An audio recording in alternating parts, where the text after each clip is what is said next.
tous, c'est toujours un bonheur vraiment de vous retrouver. Je suis très heureux de passer un moment avec vous dans ce mois de juin, dans cette fin juin, et de vivre un moment devant la parole de Dieu. À cœur ouvert face à la Bible, je veux poser cette question ce mois-ci face à l'actualité, une question très importante.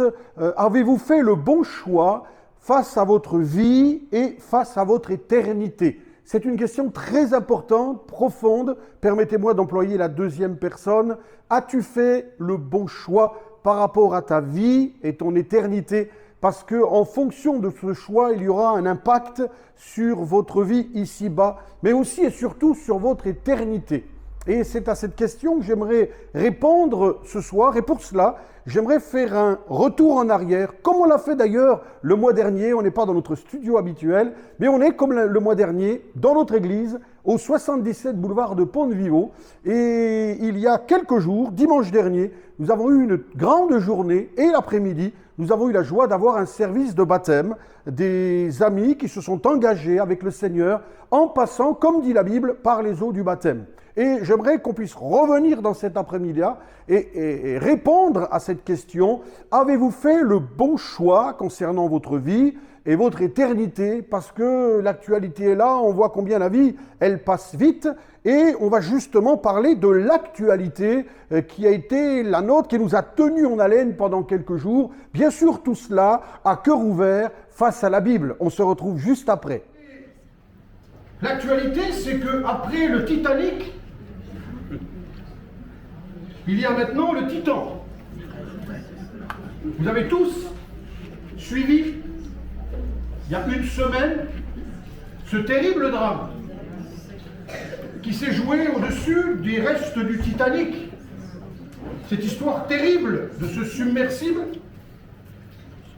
est là aussi afin de parler à nos cœurs.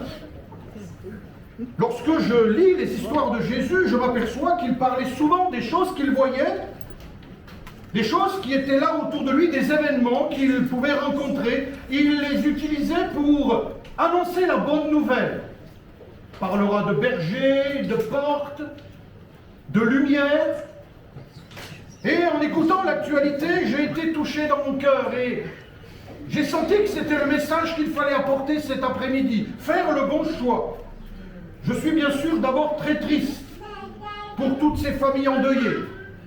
J'ai été comme beaucoup bouleversé, tenu en haleine pendant 4 jours, bien que dès le dimanche ils avaient déjà disparu. Mais ces choses terribles sont là aussi pour nous enseigner, nous avertir et aussi nous aider comme ces bien-aimés à faire le bon choix. Voyez-vous, ces 5 personnes sont entrées dans un tube. Ils ont été enfermés dans un tube parce que ce sous-marin finalement ce n'était qu'un tube. Et ces 5 personnes m'ont fait penser à ces catégories de gens qui se sont enfermés dans leur raisonnement. Ils ne sortent pas, ils sont enfermés dedans, comme ils ne pouvaient pas sortir de ce sous-marin, parce qu'ils ne pouvaient pas sortir par eux-mêmes. Il fallait que quelqu'un les ouvre. Et combien de ces 5 personnes représentent 5 catégories de gens qui sont enfermés dans leur raisonnement? On peut leur dire ce que l'on veut, je ne changerai pas. Il y a d'abord ceux qu'on appelle les athées, enfin qui se disent athées. Vous savez, c'est ceux qui ne veulent croire en rien. Ils vont vous dire que l'univers a toujours existé, qu'il n'y a eu ni commencement, qu'il n'y aura ni fin. Ils ne veulent surtout pas croire à un créateur. Tout est hasard. Ben, je dis chapeau à ces gens-là. Parce qu'il faut beaucoup de foi pour être athée. Moi, je crois que Dieu a tout créé. Qu'il est le créateur des cieux et de la terre. Et il faut savoir que la science aujourd'hui prouve qu'il y a un début et qu'il y aura une fin. La science est là pour dire qu'il y a eu la main du créateur qui a dit que la lumière soit et la lumière fut. Mais certains sont dans leur raisonnement enfermés comme dans ce sous-marin. Non, je ne crois en rien. Lorsque j'étais jeune, on croisait souvent des gens, c'était des jeunes, c'est des fois des costauds comme ça, ils avaient des tatouages, vous savez. C'est pas les tatouages d'aujourd'hui où c'est... C'était fait à l'encre de Chine, pas toujours bien proprement fait, et souvent c'était ni Dieu, ni maître. Je ne crois en rien. Ça, s'il y en a beaucoup comme cela. Il y a aussi les religieux, qui ne vivent que de principes, que de pratiques, que de façons de faire, des signes de croix, des pèlerinages, des ramadans, des jours du pardon, enfin toutes ces choses-là, je ne juge pas, j'explique. Ils sont bloqués dans ces choses qui fait qu'il y a aujourd'hui des guerres de religion, que des chrétiens sont mis à mort, que des juifs sont battus, même que des musulmans sont rejetés dans certains pays. On se traite de secte, on se rejette parce qu'on n'a pas la même religion. On est bloqué dans notre religion. Beaucoup de gens sont religieux. Dès que vous leur parlez de la Bible, de l'Évangile, oh non, c'est la secte. Il y a une troisième catégorie de gens, c'est ceux qui ne pensent qu'aux choses de la terre. Finalement, il n'y a qu'une chose qui compte, c'est les plaisirs. C'est remplir notre porte-monnaie. C'est la réussite et la gloire. Les choses de Dieu, on n'en a que faire. Encore moins les religions. Ce qui compte, c'est avoir de l'argent, de l'argent, de l'argent. Alors tous les lundis, les mardis, les mercredis, on joue au loto, à l'euro-million, en espérant tirer le gros lot. Et puis on se paye les voyages, on profite des plaisirs de la chair. Ça, c'est les gens qui ne pensent qu'aux plaisirs de ce monde, aux choses de la terre. Les choses du ciel ne les intéressent pas. Il y a beaucoup de gens comme cela. Demain, ils vont vous dire, hier, j'étais à la plage, je suis fait une demi-heure sur le ventre, une demi-heure sur le dos, une demi-heure comme les tosses, vous savez, sur le ventre, sur le dos. Et quand je suis rentré, avec le côté qui restait blanc. Pense qu'aux choses de la terre. Et quand vous leur direz que vous avez passé l'après-midi à l'église, ou certains la journée à l'église, ils vont vous regarder avec des yeux comme ça.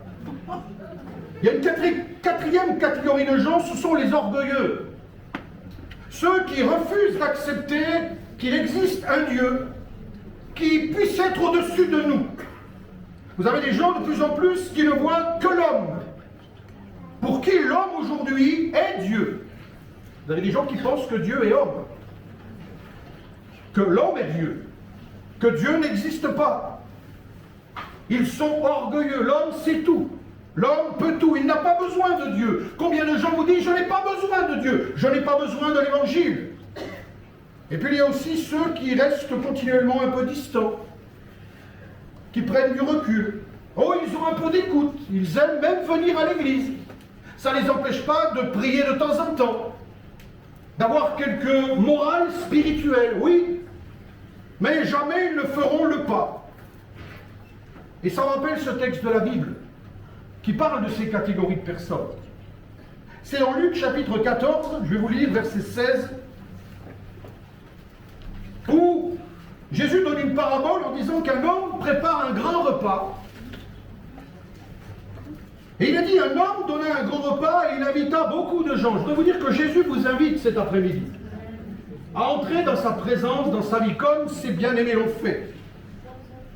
À l'heure du repas, il envoya son serviteur dire aux conviés, venez car tout est déjà prêt. Mais tous, unanimement, se mirent à s'excuser. Le premier, voyez, le premier, lui dit, j'ai acheté un champ et je suis obligé d'aller le voir, excuse-moi, je te prie. Un autre dit, j'ai acheté 5 paires de bœufs et je vais les essayer, excuse-moi, je te prie.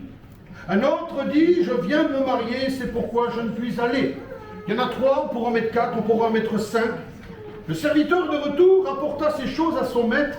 Alors le maître de la maison, irrité, dit à son serviteur, va dans les places et dans les rues de la ville et amène ici les pauvres, les estropiés, les aveugles et les boiteux. Le serviteur dit, maître, ce que tu as ordonné a été fait et il y a encore de la place. Et le maître dit au serviteur, va dans les chemins et le long des haies et ceux que tu trouveras contre allées d'entrée, afin que ma maison soit remplie. Car je vous le dis, aucun de ces hommes qui avaient été invités ne goûtera de mon repas. Amen. C'est terrible, ils ont été invités et ils ont refusé. Parce qu'ils ont été bloqués, coincés, enfermés dans leur raisonnement.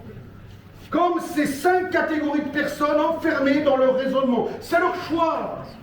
Et je ne les juge pas. C'est leur décision et je respecte bien sûr. Mais malheureusement, il y a des conséquences à nos choix. Des conséquences qui sont terribles. Et je reviens à ce submersible, à ce titan. L'océan dans la Bible, la mer dans la Bible est toujours l'image du monde, représente les choses de la terre. Et tous ces gens qui sont enfermés dans leur raisonnement s'enfoncent dans la vie. Ils avancent sûrs de leur choix, sûrs de leur raisonnement. comme ces 5 personnes avec confiance en ce tube. Les hommes ont confiance aujourd'hui dans leur raisonnement. Ils ont confiance dans leur choix. Ils pensent qu'ils ont raison et que finalement l'évangile n'est là que pour le faire peur. On m'a dit un jour l'évangile c'est pour les petits, les vieux et les malades. Vous pensez vous?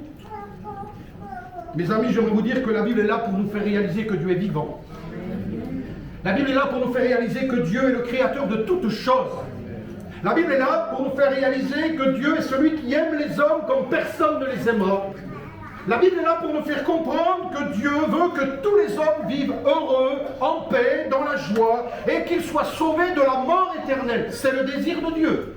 Cet après-midi, je voudrais dire à chacun, le désir de Dieu, c'est que tous les hommes soient sauvés, qu'ils soient heureux, qu'ils goûtent à la vraie joie. Dieu veut que tu aies la joie.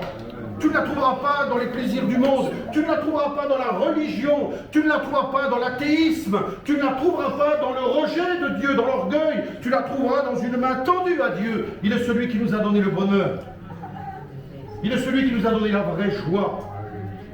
Le frère parlait qu'il sort de l'église catholique, mais il n'avait pas le vrai bonheur, la vraie joie. Et lorsqu'il a entendu l'évangile, non pas une église, mais quand il a entendu l'évangile, Dieu a changé son cœur. C'est ce que nous fait réaliser la parole de Dieu. Elle nous fait réaliser que le bonheur est en Jésus. Parce qu'elle nous fait réaliser la parole que nous sommes une créature de Dieu. Excusez-moi, je ne descends pas du singe. Est-ce que j'ai une tête de singe? On ne descend pas du singe.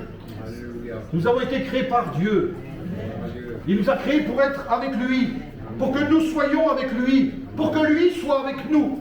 Nous a créés pour nous libérer de tous nos maux, nos détresses, pour mettre la paix dans notre cœur, pour nous donner de vivre une vie heureuse.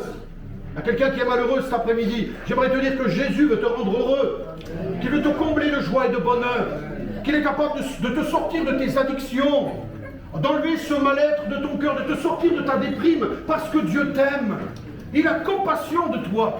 Voilà ce que nous dit l'Évangile. Elle nous met face à un Dieu qui est vivant. Et un Dieu qui nous tend la main en disant « Je veux changer ta vie, béni soit le Seigneur ». Et un Dieu qui veut me sauver de la mort éternelle, parce que nous passons sur la terre. Malheureusement, nous le savons bien, nous avons désobéi à Dieu, nous avons rejeté Dieu de nos vies. C'est ce que la Bible appelle le péché. C'est ça le péché, c'est rejeter Dieu de sa vie. Alors comme ces 5 catégories, on peut dire « Je suis athée, je crois en rien ». On peut rejeter Dieu parce qu'on aime mieux les choses de la terre. On veut vivre sa vie. Et Dieu va nous gêner. Nous sommes tous des pécheurs. Nous avons tous rejeté Dieu de notre existence.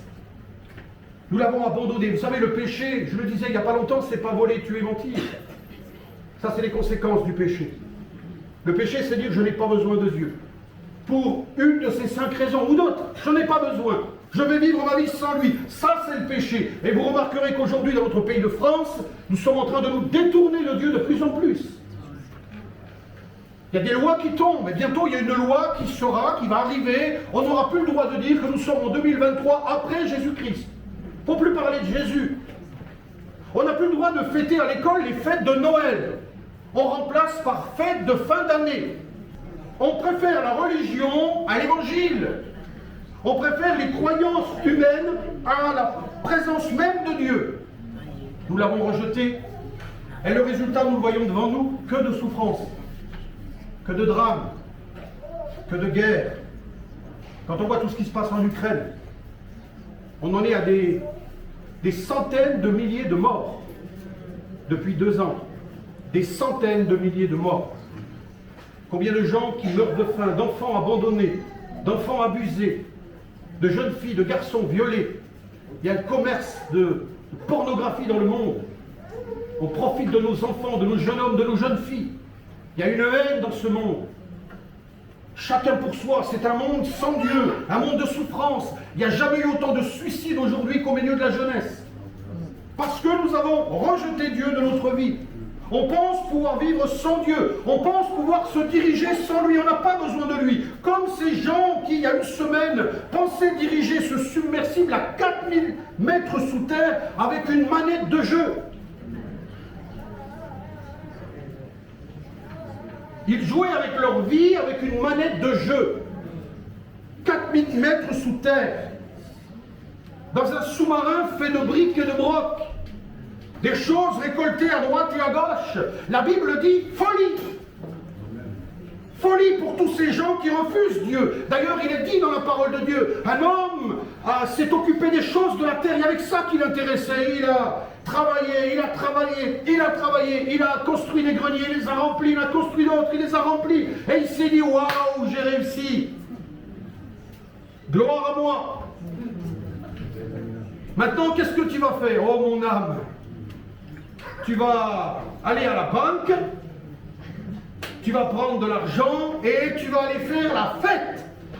Tu vas aller profiter de ta vie. Et vous savez ce que la Bible dit? Insensé, cette nuit même, ton âme te sera redemandée. Folie! Insensé, ça veut dire fou, folie pour tous ceux qui restent dans cet état-là. Vous savez ce que la Bible déclare? Elle déclare que le salaire du péché, c'est la mort. C'est clair, net et précis, le salaire du péché, c'est la mort. Et je reviens à ce tube, à ce sous-marin. Tout à coup, ils ont été littéralement broyés. Terrible. Le tube les a écrasés, c'est ça une implosion. On ne retrouvera jamais les corps. Ils ont été broyés. Ce tube qu'ils pensaient sans problème les a écrasés, écrabouillés. Ils sont morts, c'est terrible. Il y avait un garçon de 19 ans qui le lundi fêtait ses 19 ans, qui ne voulait pas entrer, mais qui a voulu faire plaisir à son papa, parce que c'était la fête des pères. Il est mort avec les autres. Tout à coup, ils ont été, oui, littéralement broyés par cette implosion. Oui, cette tragédie vient pour nous rappeler de plein fouet qu'un jour l'homme devra rendre compte à Dieu. Elle est là pour parler aux hommes, cette tragédie. Parce qu'un jour, il est dit que le péché nous écrasera. Le péché nous conduira à la mort éternelle. Vous savez, il y a ce texte dans Luc chapitre 20, verset 17, je vous le lis. Mais Jésus les regards sur eux, mais jetant les regards sur eux, Jésus dit, que signifie donc ce qui est écrit? La pierre qu'ont rejetée ceux qui bâtissaient est devenue la principale de l'angle. Quiconque tombera sur cette pierre s'y brisera, et celui sur qui elle tombera sera écrasé. Le péché nous écrasera. Si je crois qu'il n'y a pas de Dieu, c'est le plus grave des péchés. Ça va m'écraser tôt ou tard. Ne croyez pas qu'après la mort, il y a le purgatoire. Ne croyez pas, comme dit ce chanteur, que nous irons tous. Ne croyez pas à la réincarnation. Ne croyez pas à ces choses-là. La Bible dit qu'après la mort vient le jugement. Et celui qui n'a pas reçu le Fils de Dieu dans son cœur, celui qui n'a pas fait la paix avec Dieu par Christ, il sera écrasé par le péché. La pierre, cette pierre principale de l'angle qui s'appelle Jésus, ne sera pas notre sauveur, mais celui qui nous condamnera. Parce qu'il nous dira, je t'ai appelé, je t'ai appelé, je t'ai appelé, et tu as toujours refusé. Vous avez le droit, mais sachez que derrière il y a une conséquence terrible. Le salaire du péché, c'est la mort. Il est parlé dans le livre d'une parabole, on n'a pas le temps cet après-midi, c'est la parabole des vignerons. On leur donne une vigne à s'occuper et puis ils la prennent pour eux. On n'a pas besoin de cet homme qui veut nous commander. Alors il envoie un homme pour prendre des nouvelles et on le frappe, on le bat. Le deuxième pareil, le troisième pareil. Oh, on va envoyer, je vais envoyer mon fils, ils vont quand même en prendre soin de mon fils. Et quand ils voient le fils arriver, ils disent mettons-le à mort lui. Et le fils, ils l'ont tué. Il montre au travers de cette parabole ce que l'homme va faire du Fils de Dieu. De la même manière, ils vont le recevoir sur la terre. Lui qui ne fera que du bien. Jésus n'a fait que du bien. Lui qui n'a jamais péché, jamais désobéi. Lui qui a guéri les aveugles, qui a libéré les captifs, qui a ressuscité des morts, qui n'a fait que du bien, on l'a mis à mort. Et on dira, nous ne voulons pas qu'il règne sur nous. On veut rester enfermé dans notre tube, on n'a pas besoin de ce Dieu. Et on l'a cloué sur une croix. Alors je voudrais dire à chacun, peut-être à quelqu'un en particulier, nous n'avons aucune excuse. Ce sera le résultat de notre choix. Vous savez, il y a une semaine, dimanche dernier, ces gens, on leur a dit, est-ce que vous voulez vraiment y aller? C'est eux qui ont dit oui. Ils ont même signé un papier, une décharge, avec écrit dessus, vous risquez de mourir. Moi, si on fait signer ça, écoutez, je vais les laisser y aller et je réfléchis un peu. Ils ont tous signé. Ils sont rentrés dans le tube et on les a enfermés là-dedans. C'est grave quand même. C'est leur choix. Et c'est votre choix. Je ne suis pas là pour vous pousser à changer. Non, c'est votre choix. Mais de votre choix dépend votre vie ici-bas et votre éternité. Et on sait ce qui est arrivé. On les a recherchés jusqu'au jeudi, et on était tous en haleine. Je me disais, on va les retrouver, on va les retrouver, on va les retrouver. J'ai même prié pour eux. Seulement, depuis le dimanche, ils étaient déjà morts. Puisque le dimanche, quelques heures après, il y a eu l'implosion, on l'a su après, bien sûr. Et je voudrais vous dire que les gens sont vivants aujourd'hui, mais ils sont déjà morts. Voyons, on les croyait vivants, on les pensait vivants, on les cherchait de partout. Ils étaient déjà morts depuis 4 jours. Aujourd'hui, les gens vivent. Et vous dites, mais moi je vis, je ne suis pas comme eux. Oui, mais la Bible dit que si nous sommes vivants, nous sommes déjà morts. Parce que le péché est sur nous. Et vous êtes déjà morts. Malheureusement, vous allez dire, oh, je ne suis pas venu pour écouter ça. C'est la réalité. Mais contrairement à eux, vous êtes là cet après-midi. Contrairement à eux, vous respirez encore. Contrairement à eux, vous pouvez décider de changer. Et vous pouvez décider cet après-midi de venir à Dieu. Et c'est avec ça que je voudrais terminer. Le salut, le secours, ne peut venir que de l'extérieur. Pendant qu'on les cherchait, on écoutait les gens qui connaissaient tout ce matériel sous-marin. J'écoutais. Et j'étais étonné d'apprendre qu'on ne pouvait pas ouvrir de l'intérieur. On disait d'ailleurs, même s'ils ont pu remonter à la surface, ils sont perdus dans l'océan sans pouvoir sortir. Et j'ai appris qu'ils sortaient par le hublot qui était fermé par des boulons qu'on avait fermés de l'extérieur. Ils ne pouvaient pas sortir. Pour sortir, il fallait remonter dans le bateau et là, des hommes. Et j'ai entendu une parole qui m'a dit, Seigneur, quand ils les ont fermés, on appuyait les boulons en croix pour que la force soit bien répandue, équilibrée, pour pas que de l'eau puisse rentrer. Alors un boulon du haut, un boulon du bas, un boulon à droite, un boulon à gauche, moi quand je les rassemble, ben ça fait une croix. Et on a fermé comme cela, comme une croix, on a fermé pour qu'ils restent et que l'eau ne rentre pas. Et pour les sortir, il fallait faire la même chose. Ils ne pouvaient pas sortir par eux-mêmes. Et la Bible dit, mais si le salaire du péché c'est la mort, le don gratuit de Dieu, c'est la vie éternelle en Jésus-Christ. Mes amis, je m'aperçois que beaucoup de gens ont une croix autour du cou. Ils ont des croix à la maison. Ils font même le signe de croix. Regardez les footballeurs. Eux, c'est les plus... Ils sont formidables, hein. Quand je les vois rentrer, ils sont remplaçants, ils rentrent. J'ai rien contre eux, hein. Mais ils vous en font des signes de croix. Est-ce que vous savez que c'est sur la croix que Jésus nous a ouvert les portes du ciel? C'est sur la croix qu'il nous a ouvert les portes du terrain de Dieu. C'est sur la croix qu'il nous ouvre les portes de la présence de Dieu. C'est sur la croix qu'il nous ouvre les portes du bonheur et de la vie éternelle. D'ailleurs, Jésus le dira, moi je suis le chemin, la vérité et la vie. Et il dira, nul ne vient au Père que par moi. Et si Jésus a vécu sans péché, s'il a fait du bien autour de lui, il a fait plus que cela encore. Il a accepté de prendre sur lui nos péchés. Il a accepté de prendre tes péchés. Il est mort à ta place. Il a subi le châtiment à ta place. Et ce que tu as besoin pour que ton cœur change, c'est d'accepter l'œuvre de la croix. J'étais loin de Dieu, j'étais dans ma misère, mais Jésus est venu dans mon cœur. Et ce qui a marqué mon cœur, c'est la croix. Et la croix, elle est venue déboulonner ma vie. comme ils auraient eu besoin que ce hublot soit déboulonné. Il est venu déboulonner ma vie dans laquelle j'étais malheureux, misérable, je ne connaissais pas Dieu. J'étais dans un tube hermétique qui allait tôt ou tard s'écraser et m'écraser avec. Et un jour j'ai crié à Dieu, Seigneur, sauve-moi. Et croyez-moi que la croix, elle nous délivre. Elle ouvre toutes les portes. Elle a ouvert la porte de mon cœur. Elle a ouvert la porte de mon âme, la porte de mon esprit. Et le hublot de ma vie s'est ouvert et j'ai retrouvé la présence de Dieu. Mes chers amis, ce qui vous manque cet après-midi, c'est la présence de Dieu.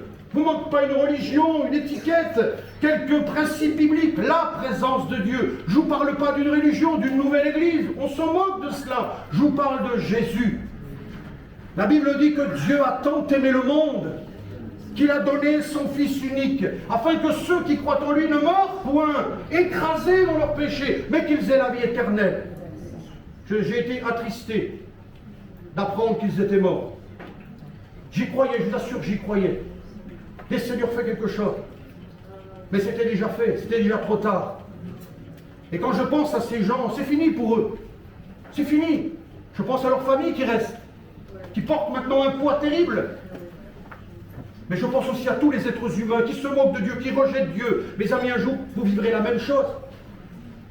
Que vous le croyez ou non, un jour, Jésus reviendra. Et que vous le croyez ou non, un jour, il faudra quitter cette terre. Je sais qu'aujourd'hui, on fait tout pour repousser. Alors, on a des pommades, on a des piqûres, on a toutes sortes de choses, des cachets, pour essayer de se rendre plus jeune. À quelque temps avec mon épouse, on voyait une mamie, elle avait 84, 85 ans, elle était en jean, elle avait des cheveux, elle avait un t-shirt, enfin elle avait 82 ans, je dis une jeune fille de 14 ans. Elle ne veut pas vieillir, des talons hauts, elle avait une cigarette. Dans sa tête, elle avait 15 ans. J'avais envie de dire, oh mamie, vous avez 85 ans, hein. On ne veut pas vieillir et on pense qu'on va y arriver, on va repousser la mort, mais l'homme ne pourra jamais repousser la mort. Un jour, la mort viendra. Et la Bible dit que l'homme est né pour mourir. Et quelqu'un a dit un jour qu'il vaut mieux bien mourir que de bien vivre. Je finis avec ce témoignage de cette jeune fille, je le disais il n'y a pas longtemps, je ne sais pas si c'était ici ou ailleurs, qui a eu un accident de voiture, moi je crois que je l'ai dit ici, mais qu'importe.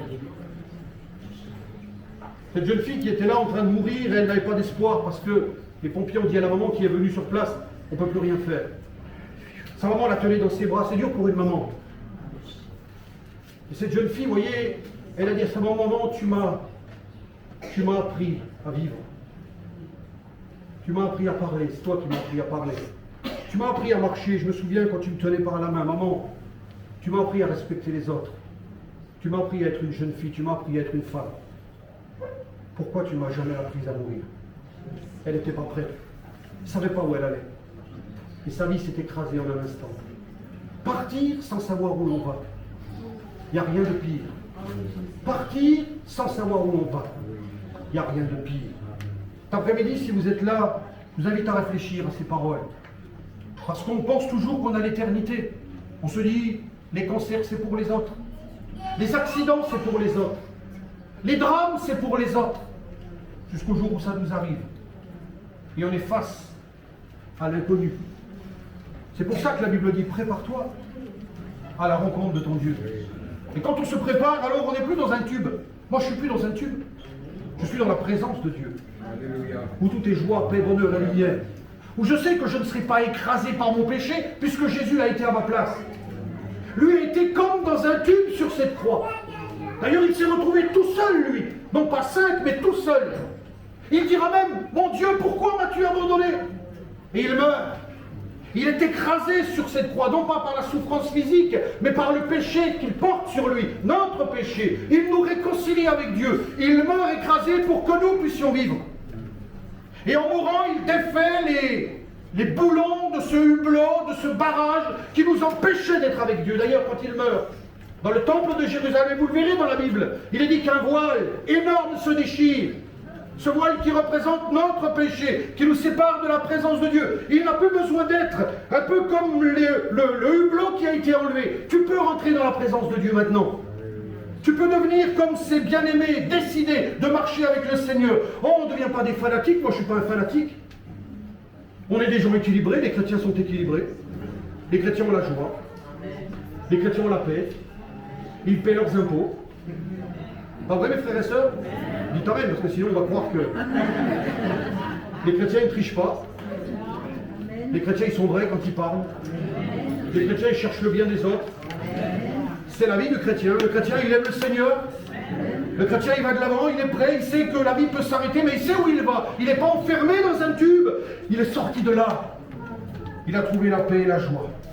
Vous savez, un homme disait que cette implosion a pu se faire en un dixième de seconde, mais ça a pu durer jusqu'à 1 à 2 minutes.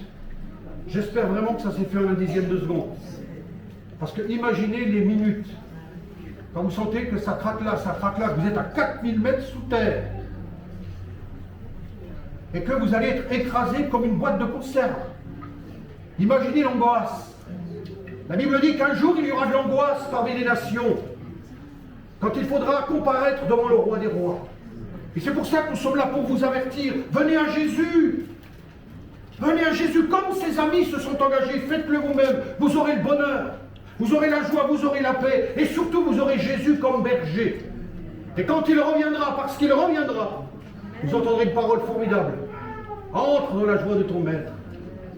Bon et fidèle serviteur. Vous pouvez accepter cette parole, vous pouvez la refuser. Moi j'annonce l'évangile.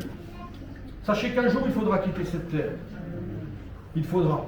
Est-ce que ta vie s'écrasera par ton péché? Un peu comme ces malheureuses personnes? Ou est-ce que tu t'envoleras dans la gloire? C'est pas la même fin. Et tu rentreras dans l'éternité avec Dieu. Je crois que Dieu nous a préparé des nouveaux cieux et une nouvelle terre. Il dira, je m'en vais vous préparer une place. Et quand elle sera prête, je viendrai vous chercher. Pour que là où je suis, vous y soyez avec moi. Voilà, gloire à Dieu. J'espère que vraiment chacun a pu entendre la parole du Seigneur.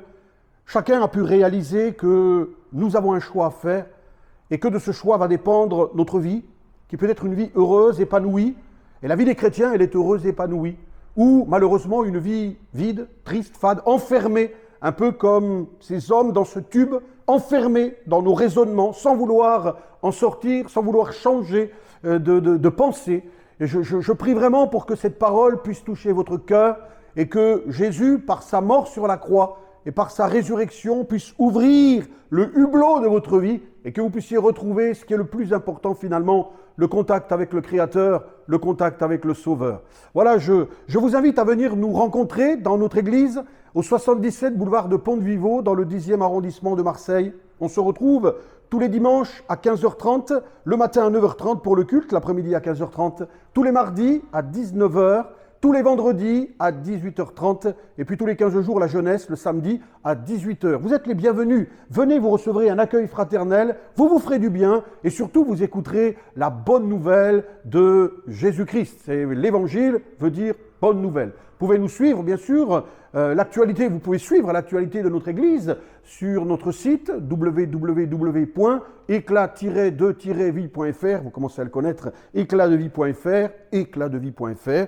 Vous avez toutes les infos concernant notre assemblée. Également, vous pouvez nous suivre sur les réseaux sociaux, que ce soit sur Instagram ou sur Facebook. Vous tapez le Rocher Solide. Vous avez là, eh bien, chaque jour, un verset de la parole de Dieu, un verset illustré, accompagné d'un petite exhortation qui va vous accompagner tout au long de la journée, une réflexion, un encouragement. Vous tapez le Rocher Solide sur Instagram ou sur Facebook. Voilà, et puis si vous désirez que l'on prie pour vous, si vous désirez un entretien, je suis à votre disposition. Utilisez ces moyens que sont les réseaux sociaux pour nous contacter et nous nous ferons un plaisir de prendre de vos nouvelles et de prier pour vous. Voilà, je tiens à vous souhaiter à ceux qui partent de bonnes vacances, que Dieu vous bénisse vraiment, que vous soyez sous la protection de Dieu. N'oubliez pas d'emmener votre Bible en vacances et si vous n'avez pas de Bible, trouvez une Bible, lisez la parole du Seigneur. Elle fera du bien à votre cœur, à votre âme.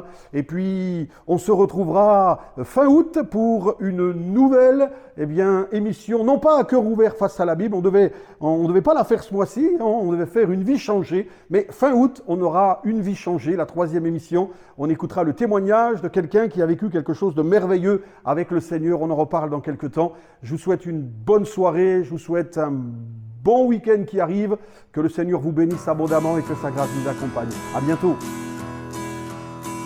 Tu as laissé les hommes libres de choisir, libres de préparer ou non leur avenir.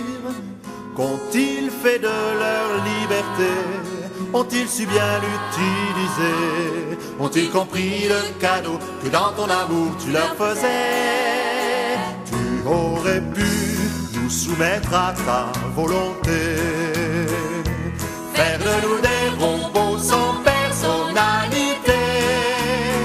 Tu as préféré nous créer en nous laissant la liberté de te choisir ou alors de te rejeter. Qui pourra jamais comprendre ce grand mystère, toi le créateur de tout l'univers? Qui pourrait sonder tes voies et connaître tes pensées? Et les hommes lèvent le poing contre le ciel, sans penser que si tu voulais, sur leur vie tu pourrais bien inscrire le mot fin. Mais tu as laissé les hommes libres de choisir, libres de préparer ou non leur avenir. Qu'ont-ils fait de leur liberté? Ont-ils su bien l'utiliser? Ont-ils compris le cadeau que dans ton amour tu leur faisais? Tu aurais pu nous soumettre à ta volonté, faire de nous des robots sans personnalité. Tu as préféré nous créer en nous laissant la liberté de te choisir ou alors de te rejeter. Tu as placé sur le chemin de tous les hommes la possibilité de rencontrer celui qui change la vie, apportant le vrai bonheur. Seulement tu n'as jamais obligé personne, tu ne forces pas les cœurs. Oh Seigneur, que tous ici choisissent la vie, car tu as laissé les hommes libres de choisir, libres de préparer ou non leur avenir. Ont-ils fait de leur liberté? Ont-ils su bien l'utiliser? Ont-ils compris le cadeau que dans ton amour tu leur faisais? Tu aurais pu nous soumettre à ta volonté, faire de nous des robots sans personnalité. Tu as préféré nous créer en nous laissant la liberté de te choisir ou alors de te rejeter. Tu as laissé les hommes libres de choisir, libres de préparer ou non leur avenir. Ont-ils fait de leur liberté? Ont-ils su bien l'utiliser? Ont-ils compris le cadeau que dans ton amour tu leur faisais? Tu aurais pu nous soumettre à ta volonté, faire de nous des robots sans personnalité. Tu as préféré nous créer en nous laissant la liberté de te choisir ou alors de te rejeter. Tu as préféré nous créer en nous laissant la liberté.